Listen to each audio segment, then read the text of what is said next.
فرمایا کہ اس شعبان المعظم کی جو درمیانی رات ہے جسے شب برات بھی کہتے ہیں، فرمایا اس رات کو بڑی برکت والی رات اللہ رب العالمین نے بنایا۔ روایات کے اندر آتا ہے، فرمایا اس رات اللہ رب العالمین آسمان دنیا کے اوپر تشریف لے آتے ہیں اور اللہ کی طرف سے ایک فرشتہ اعلان کرتا ہے، حل من مستغفر،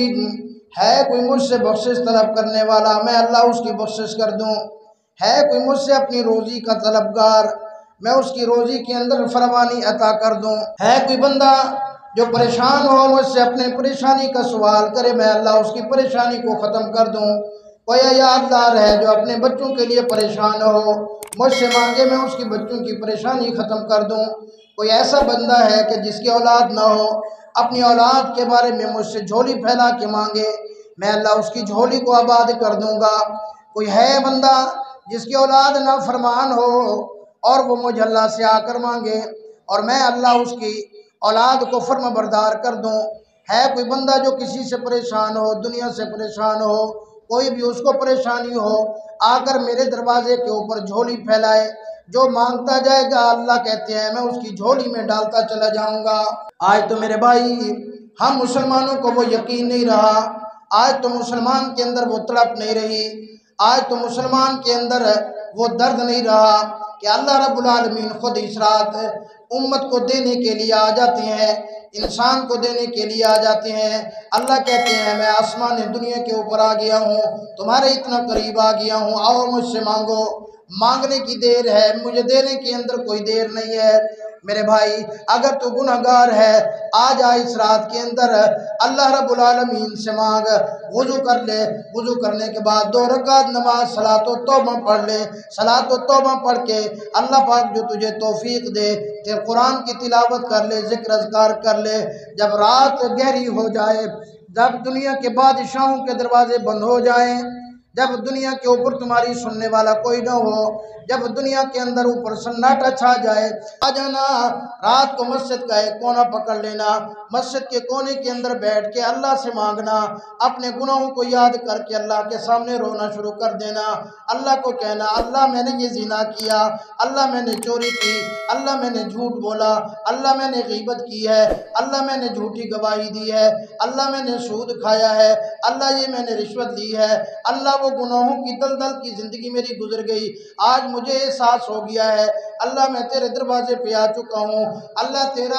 عرش بھی آسمان کے اوپر آ چکا ہے، آسمان دنیا کے اوپر تیرا عرش ہے، اللہ مہربانی فرما میرے ان سارے گناہوں کو معاف کر دے۔ اللہ سے باتیں کرنا شروع کر دے، اپنے پروردگار سے راز و نیاز کی باتیں کرنا شروع کر دے۔ اللہ کی قسم چپکے سے جب تو اللہ سے باتیں کرے گا، اپنے ایک ایک گناہ کو یاد کرتا جائے گا، کہتا جائے گا اللہ دنیا سے تو میں نے یہ گناہ چھپا رکھے تھے، دنیا والوں کو تو پتہ نہیں ہے میرے ان گناہوں کا، اللہ میرے دل کے اندر تو بہت پتہ ہے، اللہ تجھے بھی پتہ ہے، مہربانی فرما میرے گناہوں کو معاف کر دے۔ ندامت کے ساتھ، اللہ کے خوف کے ساتھ، اللہ کے ساتھ ڈر کے ساتھ جب تو مانگے گا، یہاں سے آنسو کی 2 لڑیاں نیچے بہا دینا، اللہ کی قسم ابھی تک تیرے آنسو نیچے زمین کے اوپر نہیں پڑیں گے۔ اللہ رب العالمین پہلے فرشتوں کو کہیں گے فرشتے اس بندے کے گناہوں کے اوپر قلم پھیر دو، میں نے اللہ اس سے راضی ہو گیا۔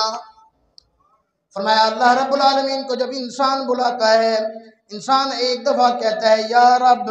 یا اللہ اللہم، فرمایا اللہ رب العالمین 10 مرتبہ جواب دیتا ہے لبیک یا عبدی، جی میرے بندے تو کہنا کیا چاہتا ہے، جی میرے بندے مجھ سے مانگ، تو مانگنا کیا چاہتا ہے، جی میرے بندے تجھے کیا پریشانی ہے، جی میرے بندے تجھے کیا چیز کی طلب ہے، مجھے اللہ سے مانگ میں اللہ دیتا چلا جاؤں گا۔ اللہ اکبر، یہ رات تو ویسے بھی عظیم رات ہے، اللہ اکبر فرمائے اس رات کے اندر اللہ رب العالمین فیصلہ کر دیتے ہیں کہ یہ جو آنے والا سال ہے، اس آنے والے سال کے اندر کس بندے کی شادی ہونی ہے، کس بندے کو رزق ملنا ہے، کس بندے کو کتنا رزق ملنا ہے، کس بندے کے اوپر حالات آنے ہیں، کس بندے کے اوپر پریشانی آنی ہے، کس بندے کی موت آنی ہے۔ اللہ اکبر، بہت سارے لوگ دنیا کے اوپر ایسے بھی ہوتے ہیں جو دنیا کے اندر مست پھرتے ہیں، جو دنیا کی لاو و لاب کے اندر مشغول رہتے ہیں، ان کو پتہ ہی نہیں ہوتا، وہ اپنے آپ کو پتہ نہیں کیا چیز سمجھتے ہیں، لیکن اس کا اس رات کے اندر نام مردوں کی فہرست کے اندر لکھ دیا جاتا ہے۔ میرے بھائی اسی لیے اس رات کے اندر خاص کر اللہ کے دروازے کے اوپر مانگ لے، کیونکہ اللہ کے قرآن نے بھی فرمایا فیہا یفرق کل امر حکیم امرا من عندنا انا کنا مرسلین۔ فرمایا اس رات کے اندر اللہ رب العالمین بڑے بڑے فیصلے فرماتے ہیں، بڑے بڑے فیصلے کرتے ہیں، لیکن اللہ کا دریائے رحمت بھی جو اس کے اندر ہوتا ہے، رحمتا من ربک، رحمتا من ربک، رحمتا من ربک۔ فرمایا تیرے اللہ کی رحمت بڑی وسیع ہے، تیرے اللہ کی رحمت بڑی وسیع ہے۔ حدیث پاک کے اندر آتا ہے، فرمایا اللہ رب العالمین کے عرش کے سامنے ایک تختی لکھی ہوئی ہے جس کے اوپر لکھا ہوا ہے رحمتی وسعت غضبی۔ فرمایا لوگوں میری رحمت میرے غضب کے اوپر زیادہ وسیع ہے، میرا غضب تھوڑا ہے، میری رحمت زیادہ ہے۔ اسی لیے میرے بھائی آجا اس رات کے آنے والی رات کے اندر اپنے پروردگار عالم کے حضور بیٹھ جا، اپنے پروردگار سے مانگ لے۔ تو دنیا کے اوپر دنیا کا تھکا ہوا ہے تو اپنے اللہ رب العالمین سے مانگ لے۔ اللہ کی قسم یہ تو وہ دربار ہے کہ جس دربار کے اندر تو آ کر ندامت سے مانگے گا، اللہ یہ نہیں کہے گا، میرا اللہ تانا نہیں دے گا، میرا اللہ تجھے دھتکارے گا نہیں،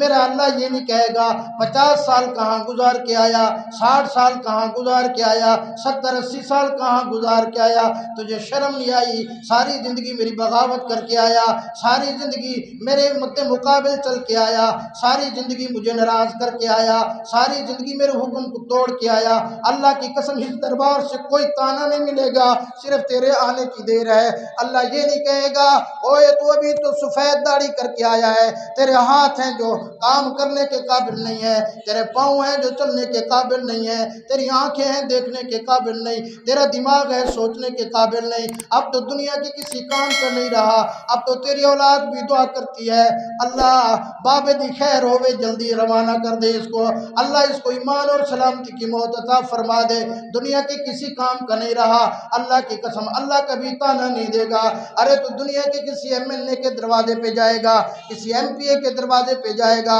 اپنے کسی بڑے ذمہ دار کے دروازے پہ جائے گا، اس سے جا کے معافی مانگے گا، وہ بھی تجھے تانے دے گا، وہ بھی تجھے باتیں سنائے گا، او جی پہلے تو فلانے کے ساتھ تھے، پہلے تو اس کے ساتھ تھے، ہماری مخالفت کرتے رہے ہو۔ اللہ کی قسم یہ وہ دربار ہے، یہ تو بادشاہوں کا بادشاہ ہے۔ ارے دنیا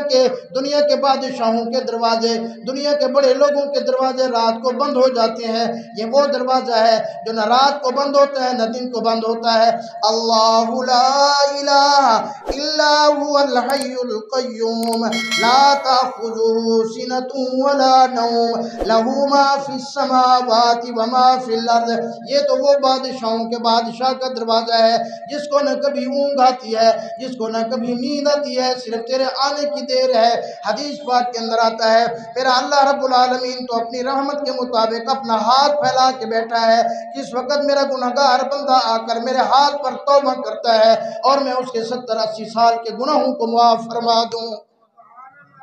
ارے تیرے میرے آنے کی دیر ہے، لیکن آج سے ندامت کے ساتھ آنا۔ اللہ کہتے ہیں میرا بن کے آنا۔ وَإِذَا سَأَلَكَ عِبَادِي، یہاں بڑے عجیب عربی کے اندر بڑی عجیب نکتہ ہے، علماء کرام سمجھتے ہیں یہاں متکلم کا صیغہ ہے عبادی، میرا بندہ۔ فرمایا تو سوال کر لیکن میرا بن کے سوال کر، میرا بن کے مجھ سے مانگ۔ کیا مطلب؟ یہ نہ ہو کہ دعا تو یہاں مانگ رہے ہیں، دماغ کھیتی باڑی کے اندر چل رہا ہے، دعا یہاں ہو رہی ہے، ذہن کاروبار کی طرف ہے، دعا یہاں مانگ رہے ہیں، دماغ کہیں اور گھوم رہا ہے۔ نہیں میرے بھائی پھر اس طرح نہیں، پھر لوگ کہتے ہیں ہماری دعائیں قبول نہیں ہوتی۔ اللہ کہتے ہیں سالک عبادی، میرے بندے میرا بن کے سوال کر، تیرا دل بھی تیرا دماغ بھی میری طرف متوجہ ہو، تیرا دل اور تیرا دماغ میری طرف پورا کا پورا توجہ کر کے جب تو مانگے گا عبادی میرا بن کے مانگے گا، انی فإنی قریب، فرمایا پھر میرا بندہ مجھے بھی اپنے بالکل قریب پائے گا۔ اللہ تو کتنا قریب آ جاتا ہے، اللہ فرماتے ہیں میرے بندے تیری سوچ سے بھی میں تیرے زیادہ قریب ہوں۔ اللہ کتنا قریب ہے، فرمایا وَنَحْنُ أَقْرَبُ إِلَيْهِ مِنْ حَبْلِ الْوَرِيدِ، فرمایا میرے بندے میں تو تیری شارک سے بھی زیادہ قریب ہوں۔ تیرا اپنا کان سنے یا نہ سنے، تیرے اپنے دماغ تک بات پہنچے یا نہ پہنچے، ابھی تیرے سوچنے کی دیر ہوتی ہے، تیری زبان سے الفاظ نکلتے نہیں ہیں، میں اللہ پہلے سن لیتا ہوں۔ رحمتم من ربک، تیرے اللہ کی رحمت بے بہا ہے اس رات کے اندر، آ تو صحیح۔ انہ هو السمیع العلیم، اللہ رب العالمین فرماتے ہیں میں اللہ سننے والا بھی ہوں، میں اللہ جاننے والا بھی ہوں، تیری دعاؤں کو سنتا بھی ہوں۔ ابھی وہ دعا جو تیری زبان کے اوپر ابھی نہیں پہنچی، تیرے دل کے اندر، تیرے دماغ کے اندر موجود ہے، میں اللہ اس کو بھی جانتا ہوں۔ میری رحمت کے دروازے پہ آ تو صحیح۔ اماں عائشہ صدیقہ رضی اللہ تعالیٰ عنہ روایت فرماتی ہیں، فرمایا شعبان المعظم کی رات تھی، 15 کی رات، آپ صلی اللہ علیہ وسلم کی باری میرے گھر کے اندر تھی۔ رات کو امام الانبیاء صلی اللہ علیہ وسلم اٹھے، آہستہ آہستہ اٹھے، دروازہ کھولا، آہستہ سے باہر تشریف لے گئے۔ اماں کہتی ہیں میرے دل کے اندر بات آئی کہ آج امام الانبیاء صلی اللہ علیہ وسلم باری تو میری ہے، آپ کہاں تشریف لے جا رہی ہیں؟ اماں کہتی ہیں میں چپکے سے پیچھے پیچھے ہو لی کہ پتہ نہیں امام الانبیاء صلی اللہ علیہ وسلم کہاں تشریف لے جا رہی ہیں۔ اماں کہتی ہیں میں چلتے چلتے پہنچی، میں نے دیکھا کہ امام الانبیاء صلی اللہ علیہ وسلم جنت البقیع کے قبرستان کے اندر بیٹھے اللہ سے دعا کر رہی ہیں، امت کے لیے دعا مانگ رہے ہیں، اللہم اغفر لی امتی، اللہم اغفر لی امتی۔ فرمایا امام الانبیاء صلی اللہ علیہ وسلم دعا مانگتے گئے، میں پیچھے آمین کہتی گئی، میرے آقا دعا مانگتے گئے، میں پیچھے آمین کہتی گئی۔ فرمایا حضور صلی اللہ علیہ وسلم نے اتنی لمبی دعا مانگی، اماں کہتی ہیں کہ 3 مرتبہ میں نے ہاتھ چھوڑے، پھر میں نے ہاتھ اٹھا لیے، پھر میں نے ہاتھ چھوڑے، پھر اٹھا لیے، اتنی لمبی دعا۔ حضور صلی اللہ علیہ وسلم کی آنکھوں مبارک میں سے آنسو جاری، حضور صلی اللہ علیہ وسلم نے دعا ختم کی۔ اماں کہتی ہیں میں کیونکہ ابھی نوجوان تھی، میں دوڑی دوڑی حضور صلی اللہ علیہ وسلم سے پہلے گھر پہنچ گئی۔ حضور صلی اللہ علیہ وسلم پیچھے تشریف لائے، دیکھا کہ میرا سانس چڑھا ہوا۔ حضور صلی اللہ علیہ وسلم نے فرمایا عائشہ یہ رات کو اس وقت خیر تو ہے، تیرا سانس کیوں چڑھا ہوا؟ یا رسول اللہ آپ جنت البقیع کے اندر دعا فرما رہے تھے، میں پیچھے آمین کہہ رہی تھی، آپ کی دعا کے ساتھ میں بھی شامل تھی۔ میرے آقا صلی اللہ علیہ وسلم نے فرمایا عائشہ تجھے پتہ ہے یہ وہ رات ہے کہ اس رات کے اندر اللہ رب العالمین بنو کلب کے بھیڑ اور بکریوں کے بالوں کے برابر اس امت کے گناہگاروں کی بخشش فرماتے ہیں۔ بنو کلب کی جو بکریاں تھیں، فرمایا بنو کلب ایک مشہور قبیلہ تھا جو بھیڑ اور بکریاں پالا کرتے تھے، 10 میل کے اندر ان کے ریوڑ بیٹھا کرتے تھے، 10 میل کے اندر ایک ریوڑ۔ اب 10 میل کے اندر ایک ریوڑ بیٹھا ہے، اس ریوڑ کے اندر کتنے جانور ہوں گے، کتنی بھیڑ ہوں گی، کتنی بکریاں ہوں گی، پھر ان کے بال کتنا زیادہ ہوں گے، یہ لاکھوں اور کروڑوں کے حساب سے بھی زیادہ ہے۔ فرمایا امام الانبیاء صلی اللہ علیہ وسلم نے، سچی زبان والے صلی اللہ علیہ وسلم نے، میرے آقا صلی اللہ علیہ وسلم نے فرمایا عائشہ اس رات اللہ رب العالمین بنو کلب کے بھیڑ بکریوں کے بالوں سے بھی زیادہ اس امت کے لوگوں کی بخشش فرماتے ہیں، اس امت کے لوگوں کے گناہگاروں کی بخشش فرماتے ہیں۔ میرے بھائی آ جاؤ گناہگاروں، اللہ کی قسم آ جاؤ، آج تک اگر رب کی بغاوت کی ہے تو آ جاؤ، آج تک رب کی نافرمانی کی ہے تو آج جا، آج تک اگر اللہ رب العالمین کے احکامات توڑے ہیں تو آ جا، آج میرے اللہ کی رحمت جو اس کے اندر ہے، آ کر اللہ رب العالمین کے حضور جھولی پھیلا دے، مانگ جو مانگتا جائے گا اللہ دیتے چلے جائیں گے، جو مانگتا چلا جائے گا اللہ دیتے چلے جائیں گے، تو مانگتے مانگتے تھک جائے گا اللہ دیتے ہوئے نہیں تھکیں گے۔ تو میرے بھائی یہ شعبان کی رات آنے والی ہے، مانگ لے اللہ رب العالمین سے، درد دل کے ساتھ مانگ، اللہ رب العالمین عطا کرتے چلے جائیں گے۔ تو سارے مانگیں گے نا انشاءاللہ، سارے کوشش کریں گے نا انشاءاللہ۔ دیکھو ایک طرح سے یہ رمضان المبارک سے پہلے رمضان المبارک کی تیاری بھی ہے، اس رات اللہ سے یہ بھی مانگ لینا اللہ یہ تیری عظمت والا مہینہ آ رہا ہے، تیرا مہمان مہینہ آ رہا ہے، اللہ مہربانی فرما اس مہینے کی برکتیں بھی مجھے عطا فرما دے۔ میرے بھائی نہیں معلوم کہ اس شعبان المعظم کے بعد نہیں معلوم پھر تو اور میں یہ رات دیکھ سکے یا نہ دیکھ سکے، دیکھ روزانہ جنازے اٹھتے ہیں، روزانہ ایکسیڈنٹ ہوتے ہیں، لوگوں کی لاشیں نہیں ملتی، چیتڑے ہی نہیں ملتے۔ آج تو جدید دور ہے، ویڈیوز کے اندر آپ نے بھی دیکھا ہوگا، کئی جگہ ایسا بھی۔ اگلے دن میں ایک ویڈیو دیکھ رہا تھا، برات گئی شادی کے لیے، دلہا دلہن کو لینے کے لیے گیا، واپسی گھر والے انتظار کے اندر ہیں، گاڑیاں پہنچ گئی ہیں کہ ابھی دلہا آئے گا، دلہن آئے گی، ہم خوشیاں منائیں گے۔ تھوڑی دیر بعد اطلاع ملی ایکسیڈنٹ ہوا ہے، دلہا بھی فوت ہو گیا ہے، دلہن بھی فوت ہو گئی ہے۔ اس گھر کے اندر جہاں خوشیاں آنی تھی، اس گھر کے اندر دلہے اور دلہن کی میت آ گئی۔ نہیں معلوم زندگی کا کہاں زندگی کا اختتام ہو جائے، نہیں معلوم زندگی کا کہ آج کی رات تیری میرا نام جو ہے مردوں کی لسٹ کے اندر لکھ کر حضرت عزریل علیہ السلام کو وہ لسٹ تھما دی گئی ہو کہ اس بندے کی اس رات کے اندر یہ لسٹ تجھے مل گئی، فلاں مہینے فلاں دن فلاں منٹ کے اوپر اس کی روح قبض کر لینا۔